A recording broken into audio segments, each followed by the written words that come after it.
it's uncomfortable to eat as much as people don't realize how much you need to eat to gain weight. And all my friends in high school who kept asking me, because I was like one of 3 kids who went from like skinny to, I wasn't massive, but for the kind of kid I was, I put on quite a bit of muscle. I went from like 90 to 170, 175 by the end of high school. And they kept asking me, and she's like, you gotta eat. And like my friend Julian did the same thing. He's like, guys, just eat more. And we're just like, I can't. Just gotta eat. I'm uncomfortable. How much are you eating? Like, I'm eating a ton. Like, Eating a lot. They track it. It's like 1,200 calories. Yep. Every time. I had that for lunch. Every time. Yep. I eat so much food. It's so hard to get. Yeah, I know. It's your body. You're doing something against what your body wants, essentially. You have to pick what's going to be uncomfortable in your life. Okay, so you get to pick your sacrifice and your suffering, but you don't get to pick not to have one. Okay, so it's like when you have a goal, it's like, are you going to be uncomfortable eating less and going to bed hungry, or are you going to be uncomfortable fat and unhappy? Yeah. Are you going to be uncomfortable by shoveling in an extra 2,000 calories and be uncomfortable by how much food you have to eat, or are you going to be uncomfortable getting knocked down on the football field and being too skinny for your performance? If you don't pick your suffering, the world will pick it for you, and then you don't get to choose. Yes, then you're giving up your choice. Yeah. I'd rather pick my sacrifice and fucking go get it.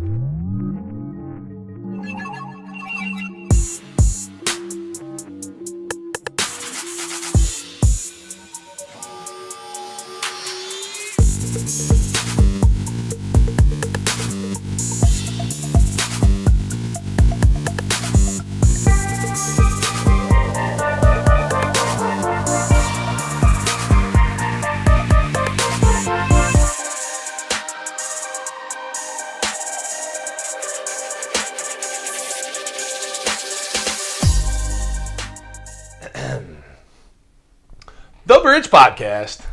Sean Nixon here. John Matthew. How you feeling? Frosty. Beautiful. Once again. We're gonna get some snow soon, man. I mean, they're crying about snow on Wednesday, but we'll see what happens. I love snow. I know. Everybody likes to cry about stuff. Until it happens. They're like, oh, I kind of like it. Oh, everything's fine. Kind of like a metaphor for life, where people just get anxious for no reason. Yeah. Oh my God, something's going to happen. Isn't that funny? The anticipation is like the best part and the worst part. Yeah. For any homework assignment you've ever had, anytime you ever had to run, anytime, like, whatever, do anything you don't like, the buildup is work. And then things happen and you're like, oh, things aren't so bad after all. Yeah. Like I had a project, or I got a deadline due yesterday, and it's like Sunday morning, I was starting to get anxious. I'm like, wait, I'm going to get it done. Yeah. It's going to happen. So let's skip all the bullshit. So then I was like, I'm just going to not like do any of that. You could get anxious and then do it, or you could just do it. Yeah, and the anxiousness makes me fatigued and tired and mental fog. Oh, it's totally. All of a sudden, when I'm doing it, I'm like, Totally counterproductive. Yeah. Totally counterproductive. It's making it worse. Which is the same with anything in fitness. It feels like it's making it better because it all feels real. The stories in your head. Yeah. But anticipation. We'll talk about a little bit of that in terms of body composition. Yeah. So continuing the nutrition series, we've broken down the macros, the micros, the this and that. So now we're going to figure out how many calories for what, and then what is the what. Tracking how to track progress and what the fuck the scale means and how do you feel and what are feelings? Whoa, how to feel feelings. We're going all over the place for body composition. Sometimes if you don't know that you have feelings, how can you feel them? Maybe we should do like an emotional composition one. Well, that's the thing. I think for progress, when you ask how do you feel, I'm asking on mental, physical, emotional, and spiritual levels. For sure. And some people don't have the awareness on one level or another, but we're going to get there. Yeah. So we've already talked about the 4 goals: losing fat, gaining muscle, sports performance and health, or performance and health. So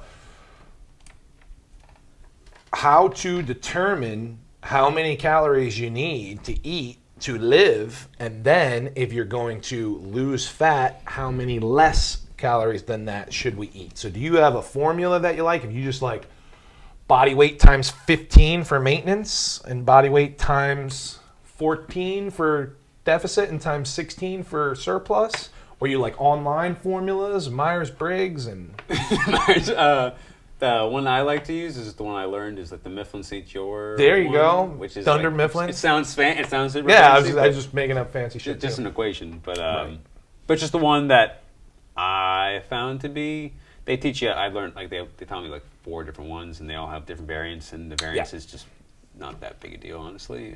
Just being consistent. If you're going to pick one or do something, or if you find a calculator you like, be consistent with that one, because you're going to find a bunch of different numbers. You can type in macros for weight loss on 5 different things and get drastically different 10 numbers. different answers. Yep. Just pick one, experiment with it. Pick one, experiment, go with it, guess and check. You are the n=1 of this. But experience. I mean, those are probably like much simpler and easier for people to remember, and to give you a general gauge. I'm just like neurotic, so I like to have like the specific number. Which one do you use? What do you like? For like that for just calculating. Yeah, I get like caloric needs. Yeah, I use that for the Mifflin St. George for like the total daily energy expenditure. Yep. And then I calculate based on what I'm doing currently. Activity, thermic effect of exercise, thermic effect of food, and then anything else that may be thrown in there. And then I just kind of manipulate that around. So then we have our approximate number of how many calories you're burning every day. So different ways to find that out. Yeah. Then if we want to lose weight from fat while preserving muscle, I would suggest eating in a 500 per day, 500 calories less than that number per day. Okay, so if you're consistent with that, it takes approximately 3,500 calories to make up a pound. So 7 days in a week minus 500 calories is 3,500 calories. You lose about a pound a week. Yep. You want to lose approximately, if your goal is fat loss, 1 to 2 pounds a week. Faster is not better. Really? You think it is. I think Usain Bolt would say differently, sir. And it's easy for him to say. Fucking Alvin Kamara last night would say differently too, as well. Yeah, he's pretty fast. But the faster it goes, the less sustainable it is in the long term. Tortoise in the hair. Yeah, always. And any more than 2 pounds a week, you're flirting with losing some muscle as well. And we're trying to preserve as much muscle as we can, not only for looks, but also for health and metabolism. So I think somewhere around 500 calories per day deficit to lose at the end of the week approximately 1 to 2 pounds for fat loss. Yeah. Provided macros are good, protein is good, cardio is adequate, lifting weights is sustainable in there. So then the second goal, gaining muscle, is a little trickier. I personally would break that down into 2 different categories as well. Like if you only want to gain muscle and not fat, I would only go in like a 200 calorie surplus if you're going to be consistent 7 days a week, or kind of like a maintenance level with 1 or 2 higher calorie days. Like if there was either cheat meals thrown in or a carb cycling type of thing, like high days and low days or something like that. Either way, coming out at the end of the week with a small surplus. Because if you're gaining weight, I wouldn't think you could gain more than 1 to 2 pounds of muscle per month. Yeah. So like you don't want the scale bumping up 2 pounds a week, because at the end of the month you'll be up 8 pounds, and that'll be 6 pounds of fat and water and 1 to 2 pounds of muscle. Yeah. So you want slow and steady gains on the bulk, and medium and steady, not so steady gains on the fat loss. Because anytime you get to a certain point, the body's going to adjust to that new set point of homeostasis, and you're going to have to either add cardio or less food, or change the foods, or change the exercises, or change some type of variable. Yeah. So slow and steady if you're gaining weight and you don't want to gain any fat with the muscle. If you're a hard gainer and you're super skinny, I would take the opposite approach, and I would go either buck wild bananas or 500 to 1,000 calorie surplus to really pack on the mass in a shorter amount of time to optimize how much just total size and bulk and muscle you can get. So that also depends on like your training age, whether you're definitely depends. Beginner, intermediate, advanced. Because then when I was like a beginner, it just like flew on. And I was a hard gainer, but I was also going buck wild bananas. Yeah. And it was flying on me like real quick because I was fucking high school, puberty, hitting the weights hard for the first time, and then I actually know what I'm doing a little bit at that point after a couple years, and it goes on quick. That's fun. And now I try to do the same thing. It's like, nope. No, it's slower. Yeah. So then the next goal would be performance, right? So once again, whether we're talking sports performance or you don't really care too much about how you look, you just want to function mentally and physically well and perform in your work and whatever you do. Once again, I would suggest approximately maintenance. and caring a little bit more about quality than quantity, or a slight surplus, especially if you're an athlete and you need to refill stuff. There could be like a maintenance level or a cutting bulking off-season cycle, and then like a slight surplus during season. Yeah. The only change to that, the caveat to that, would be wrestler, powerlifter, weightlifter, MMA fighter, boxer that has to make weight for a weight class. Then you have to watch your weight in season as well. Yeah. Everybody else going for performance, you got to fuel your shit. And then health, once again, our fourth goal, quality more important than quantity, except with the caveat of if you're drastically underweight or drastically overweight, quality and quantity become paramount, equally as important, right? So if you're super overweight, your health isn't optimal either way. So you're going to have to eat healthier, get healthier habits, and cut calories. Yeah. Same way as if you're drastically underweight, you need healthier mental habits, healthier physical habits, but you also need to gain weight to be optimal. So if you don't care how the scale moves, just quality is the most important part for health. But gaining weight and losing weight is all going to come down to total calorie balance. At the end of the day, At the end of the day. You've trained and ate and lived for pretty much every goal there is, correct? Yeah. Me as well. You were saying you have a couple different clients with different goals, so you got to treat them all differently at this point? Yeah, and there are a couple of kids who I trained together, all friends, 8th graders, first time doing any kind of formal exercise, but like that's the peak. That's when I started, so 13, 14, that's when I started lifting for the first time. And a lot of people, this is another thing too, people think like that's way too early to start lifting weights. People think you're going to load him up with 300 pounds and make him lift 300 pounds with his back arched. I'm like, yes, ready. Of course. No, that's, if you're doing a push-up, that's another thing, people don't understand resistance versus what they see the dumbbell, and it's like, that's a weight. But, you just wear a backpack, which is like 30 pounds. Yep. Or carry that kind of one-sided thing that has a ton of weight, keeps you off balance. You pick up your kid, you do a push-up or a squat. Dumbbells are bad. That's resistance there. Anyway, 100%. So 3 different body types, 3 different personalities, 3 different goals. Yeah, so I literally have an ectomorph, skinny guy, hard gainer. I'd probably say another kid who's mesomorph, ectomorphy, but definitely more mesomorph in terms of high performance, and then an endomorph. So I really had the whole spectrum there. And how they respond to their personalities are very different, how they respond to training. And so right now, for the 2 of them, the super skinny and the little bit more overweight kid, our goals are primarily focused on body composition.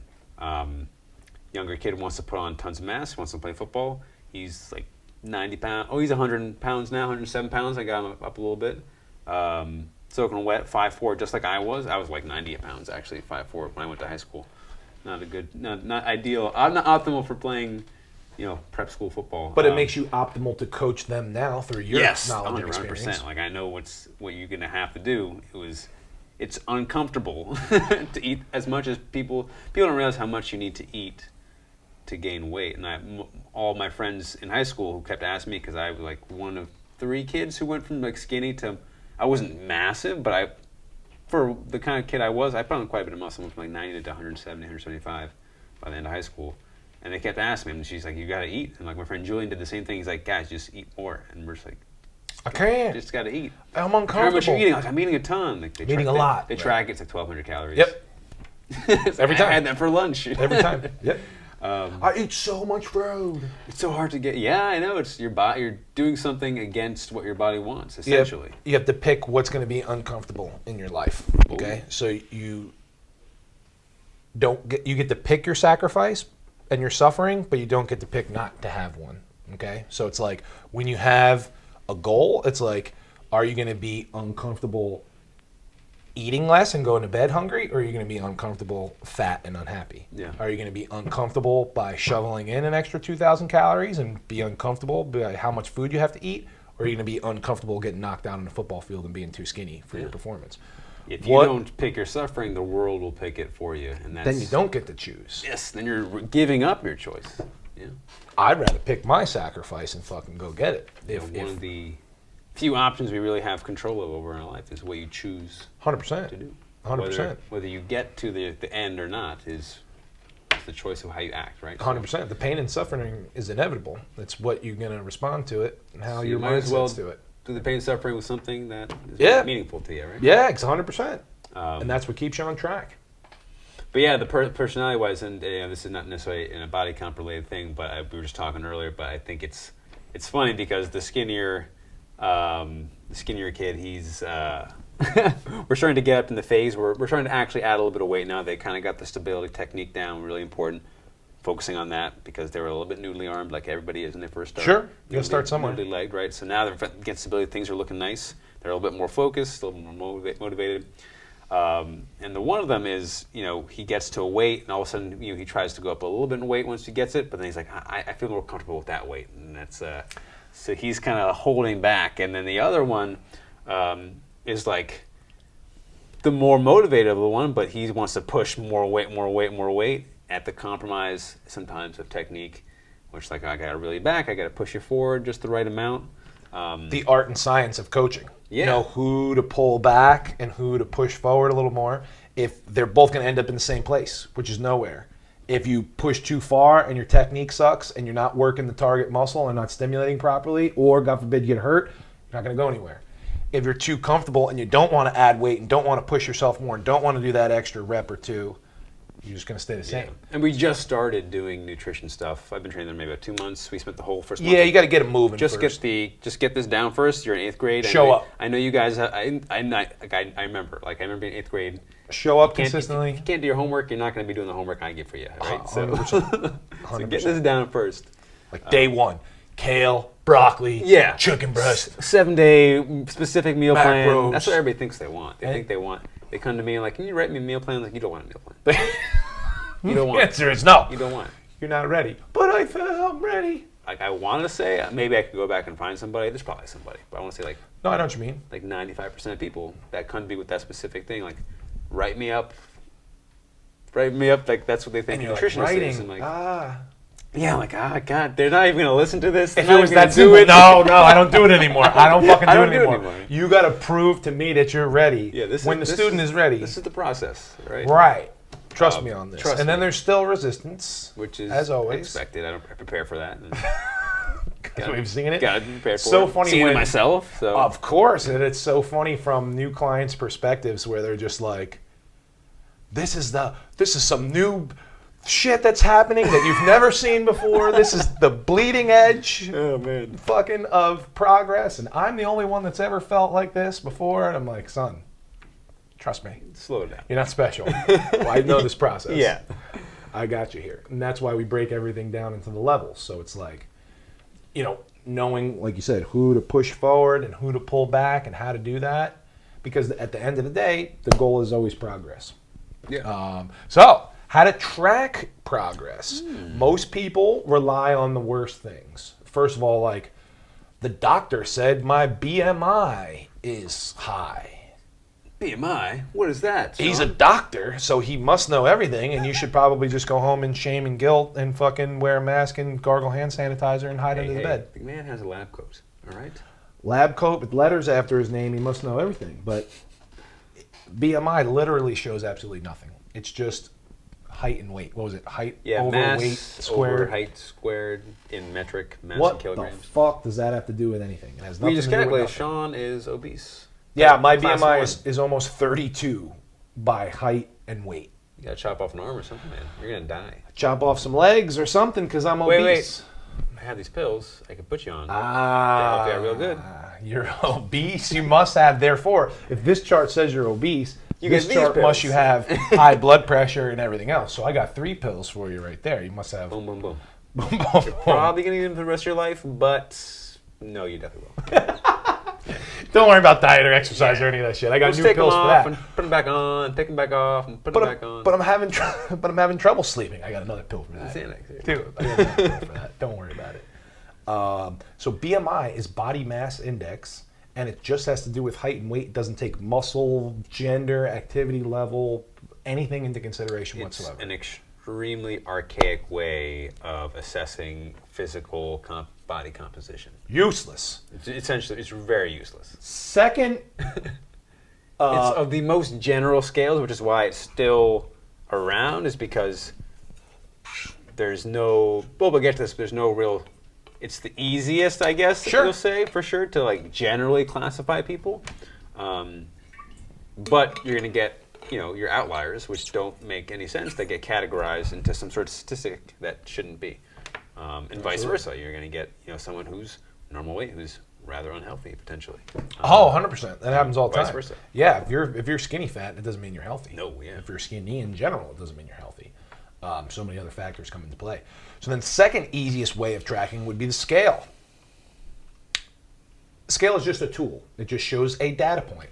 The scale, when you step on it, just shows your relationship in pounds with gravity. That is it. It does not take into consideration what's in your stomach, how much water you've drinking, what hormonal cycle you happen to be on, what you ate last night, the hydration levels as far as electrolytes, this and that, what's bone, what's muscle, what's organ, what's fat. So the scale shows stuff, but if you ate a little more or ate spicy foods or salty foods or carbohydrate-rich foods or drank a bunch of more water and the scale goes up, that doesn't mean you got fatter. So you just listed all those variables, but also some scales, like if you put them in a different spot in the house, they get you drastically different numbers. I bought a scale, and I got like 5-6 pound variance from moving it within my bathroom. Like, yep. Let alone time of day, time of week, time of month. Exactly. Yeah. The scale is not accurate nor precise. It's just a data point that you can or can't use depending on who you are. That doesn't mean scale is useless, because if it was, let's say, once a week at the same time of day, wearing the same amount, and the scale's in the same location, that's a nice data point that you can play with to see linear progress. But physical, mental, emotional, and spiritual progress is never linear. So the scale is not the worst, not the best. It's just a tool. Yeah, it's when you become obsessive with it, and it becomes the dictation of your health and validity of your... Or your mood and your mindset and your fucking... Check it 4 times a day. It goes up after eating. You're like, well, I got to do something. And I've had those clients where they're just addicted to the numbers going up and down the scale. And it goes down, all of a sudden they're elated, and then it goes back up, and they're even more upset because they went down. It doesn't make any sense. Makes sense to me. Makes sense to me once you understand what's going on. So when I encounter somebody like that, we take the scale and we give it to somebody we don't like and let it play games with their head. And then you just won. That's a double win right there. And you just ask them every now and then, how's that scale that I fucking lent you? No, you can keep it. Don't worry about it. Oh, you gained 30 pounds yesterday. Wow, you don't say. But then they also believe the nonsense of if they move it in the bathroom and step on it again, or go to the bathroom and then step on it again, I must have lost fat. Looking good now. Pooped out a shit ton of fat. So pun intended. They're letting numbers dictate their happiness, and that's a bunch of nonsense. Is it? That's money, right? That's what money, right? Well, that's the thing. There's lots of numbers that dictate lots of people's happiness, right? And numbers are infinite. That means you can never be happy because there is no end to those numbers. Endless unhappiness. Yikes. Or endless happiness. That's the other side of that coin. And the choice is yours. There we go. Back to choice. The choice is yours. But once again, that coin continues to just flip over and over and over again. Constantly spinning in a void. So the scale we'll use as a tool if you can handle it and if it's good for your goals. I know people that like the scale because they use it properly as a tool, and I know people that don't like it and they throw it out. I don't fuck with scale personally anymore.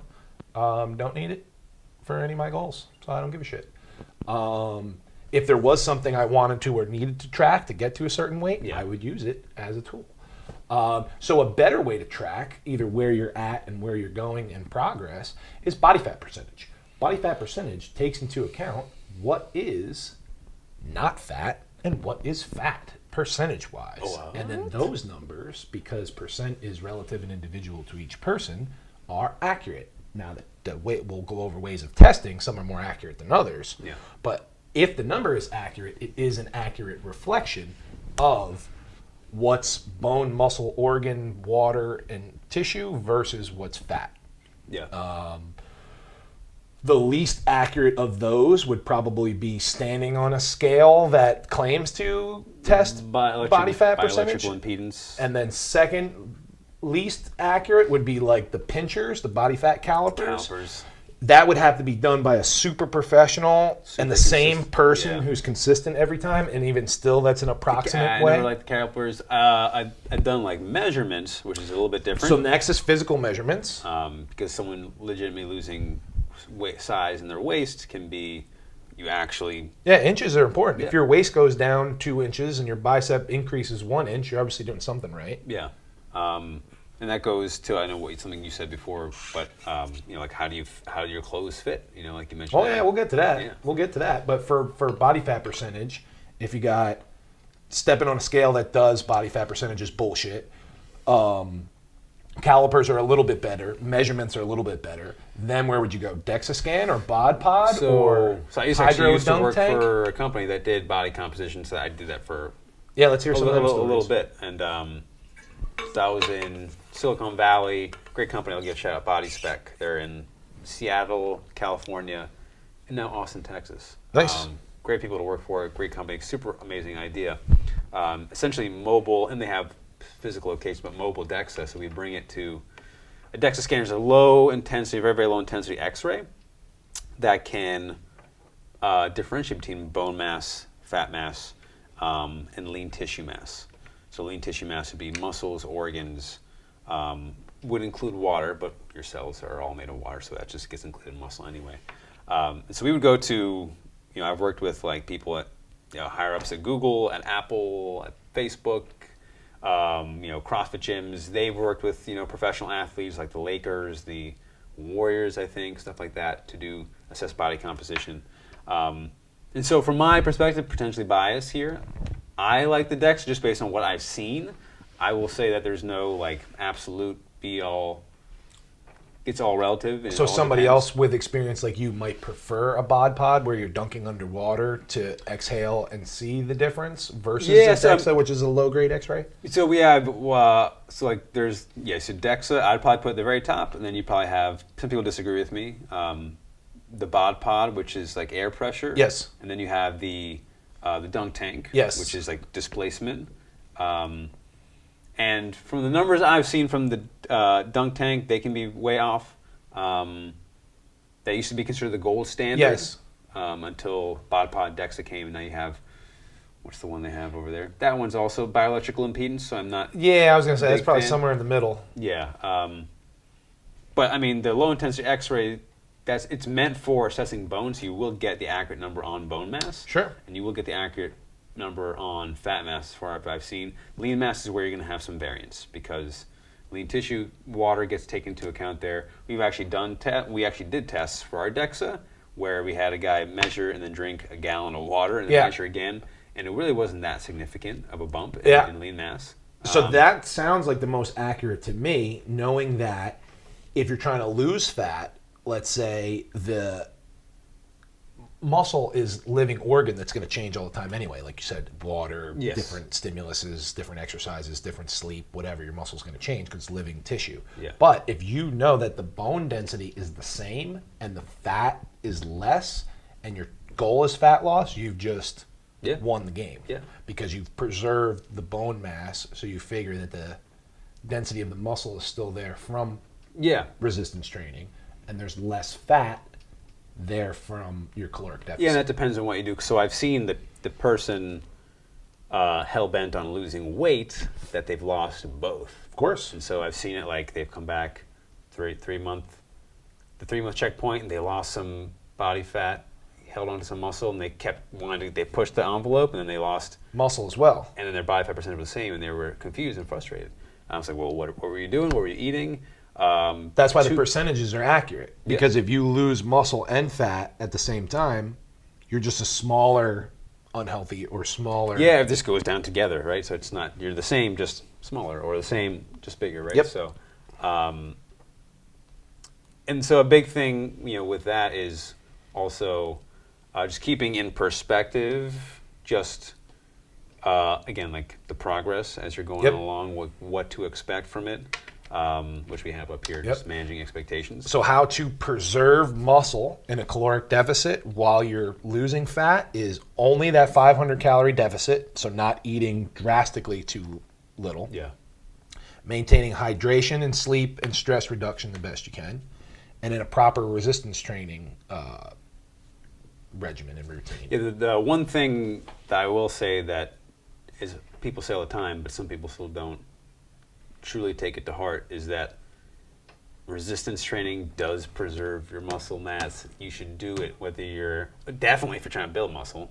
Obviously, but even if you're a runner... Trying to lose weight. Most people are people trying to lose body fat, and you get the people who just do cardio, or people who just do the diet, which is definitely important. If you get that part, that's great.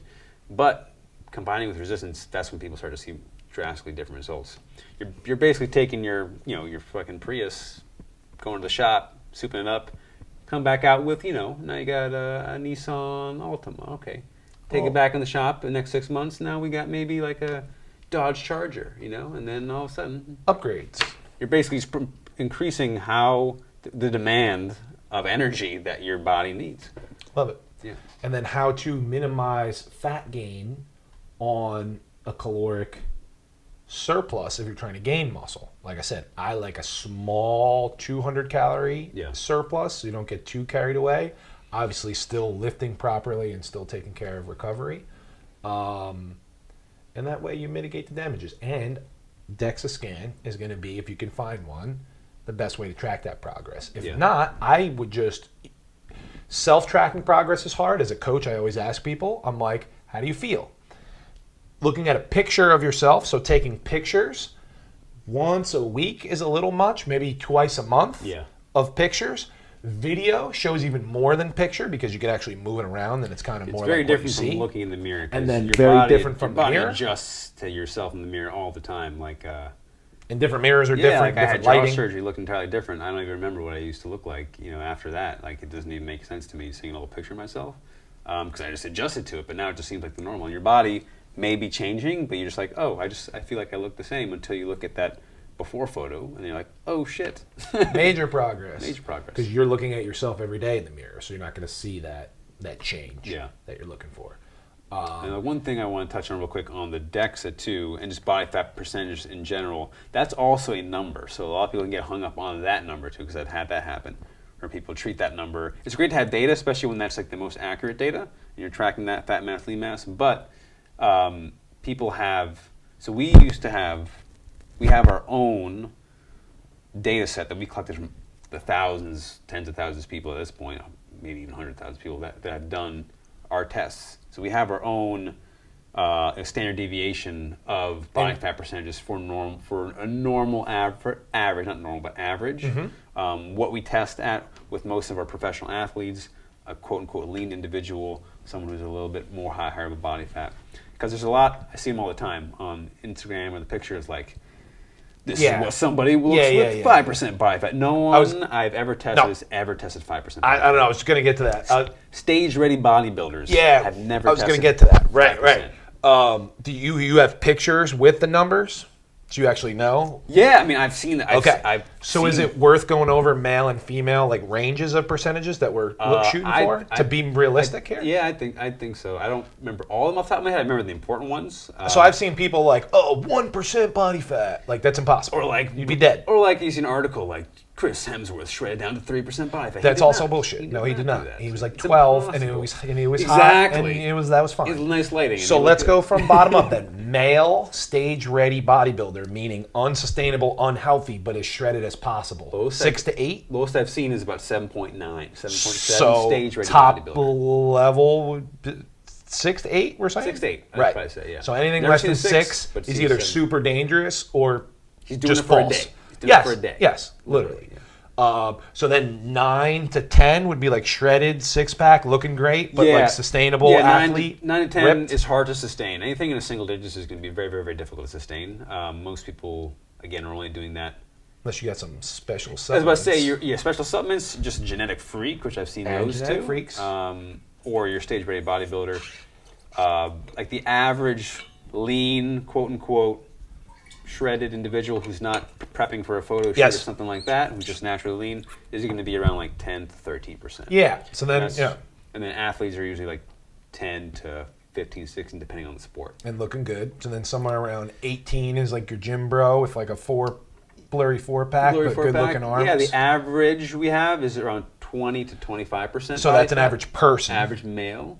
So I'm 20 to 25, and then 28 plus is where you start getting obese and actually yeah. For men, a little bit more to get obese, but 20, 30 depending on height proportion and stuff like that. Proportions, so that's what I meant. The women are the one I want to touch on, because this is the one I hear from the most in terms of people confused about what they should be, or I need to be 16% body fat.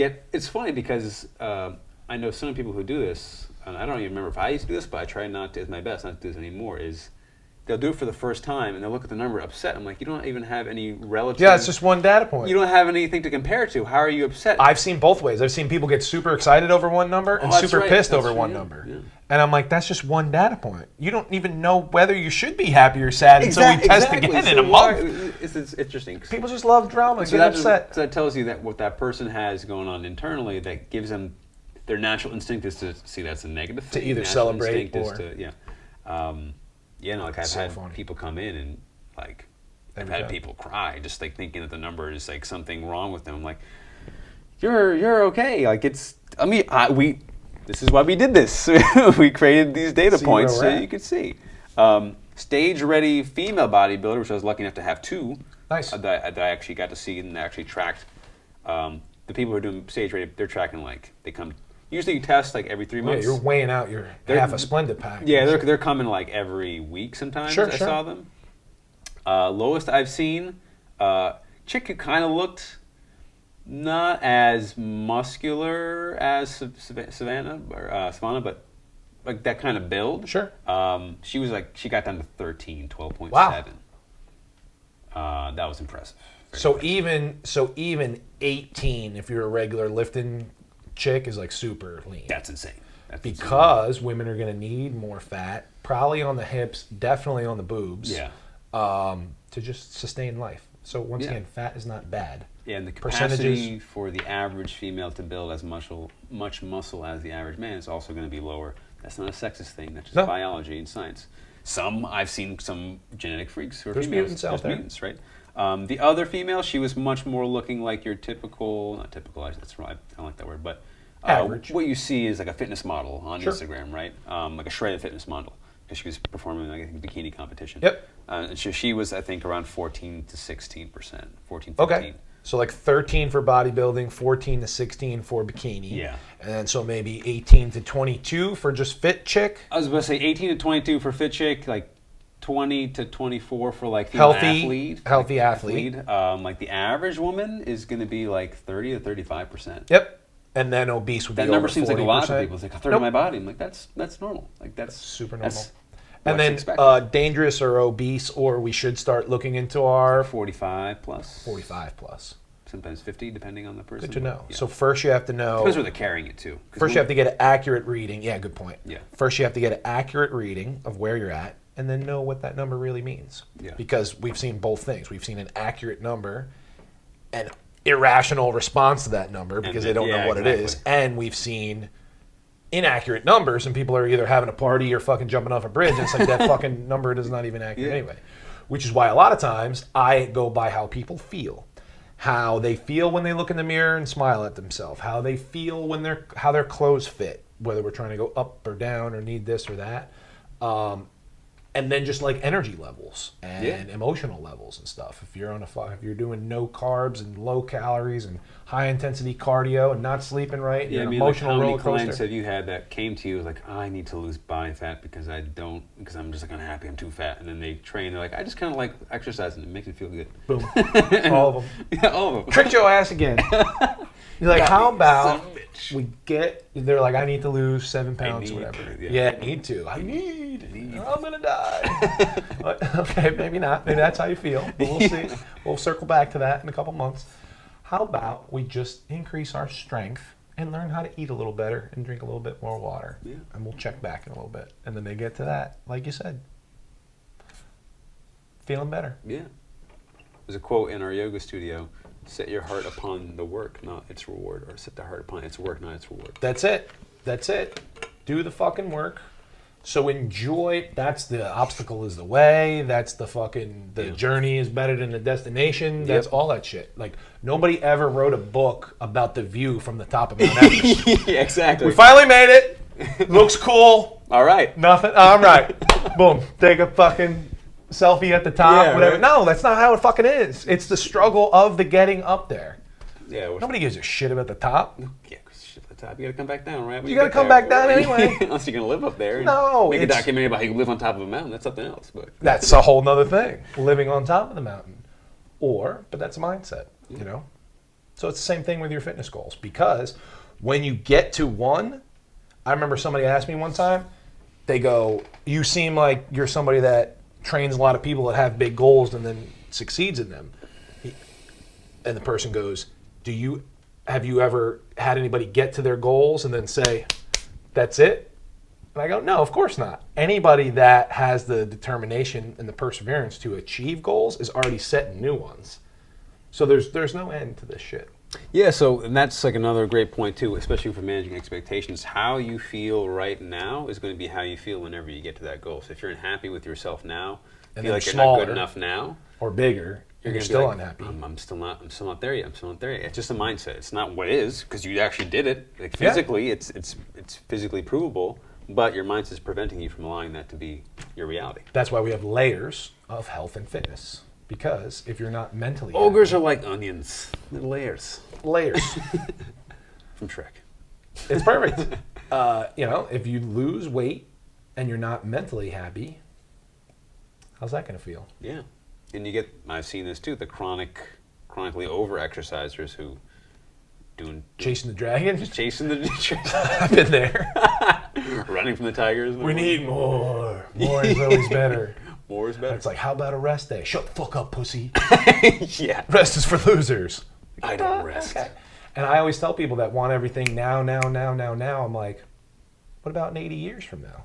Like, this game doesn't stop. This taking care of this We had this vehicle. conversation like way back, but there was that study done about the success of kids who With the cookie? we had the delayed gratification, who Yeah. were able to resist for something greater in the future, or the kids who just had to give in to it in the moment now. And there's a difference between being in the present and then just giving in to impulse, Yep. right? But putting on what you think you want, what's the impulse of what you habitually want on hold now for something more meaningful, more powerful in the future. That's It's a challenging thing to do, but the definition of discipline. yeah. The definition. You think you want something now, but if you take a deep breath and stay on the path of what you ultimately truly want. Yeah. So you got your goals. You got tracking your goals. You know what to expect from yourself. Now it's The best is to have no expectations Whoa. and just stick to the path. But easier said than done. Easier said than done. It's like But that's what we're here for. desire is suffering. Then you can desire to not desire anymore, but that's actually desire. So you're still suffering. So here we are. Just stop. So just stop and let it go. Just stop. And keep going forward. It's perfect. See you guys on the next one. Let that shit go. Peace.